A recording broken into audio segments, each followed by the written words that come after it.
હે માં, તારા સૌભાગ્યના અમે શું વખાણ કરીએ? ભગવાન સ્વયં શ્રી હરિ તારા પારણામાં પોઢેલા છે.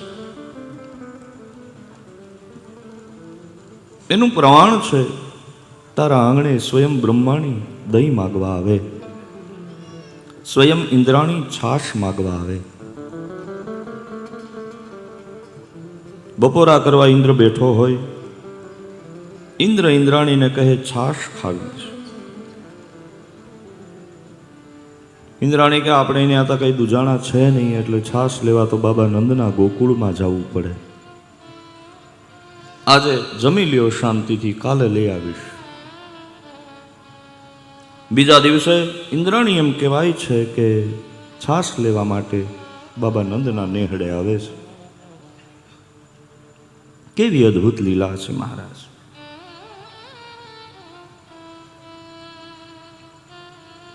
બાબા નંદના નેહડે ઇન્દ્રાસનના અધિકારી ઇન્દ્રની પત્ની ઇન્દ્રાણી આજ છાશ લેવા આવે છે. પણ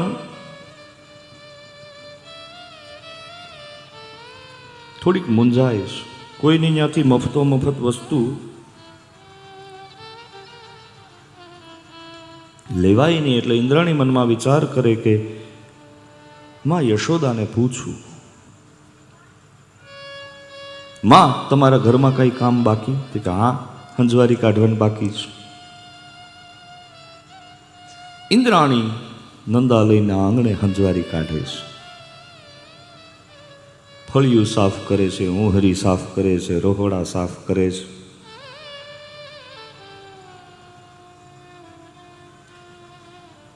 બરાબર માનું ધ્યાન છે.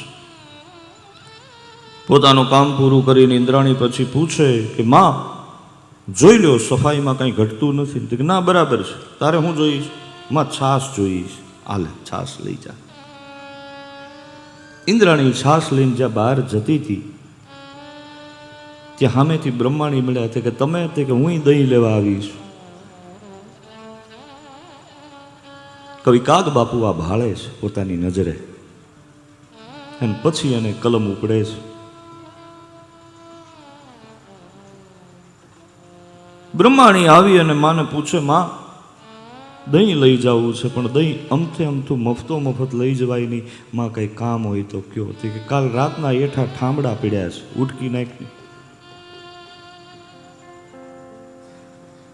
બ્રહ્માણી આમ તો મોંઘામૂલી સાડી ઘરેણા બધું પહેર્યા અને એકદમ આમ અદ્ભુત રૂપ છે, પણ ચોકડીમાં બેહી ગયા.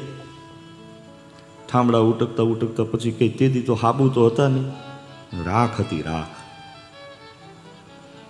રાખ લઈને માવડી આમ સાફ કરતા કરતા આમ ઊંચા બ્રહ્મલોકમાં જોયું, આ તમારા કારણે જ થાય છે બધું.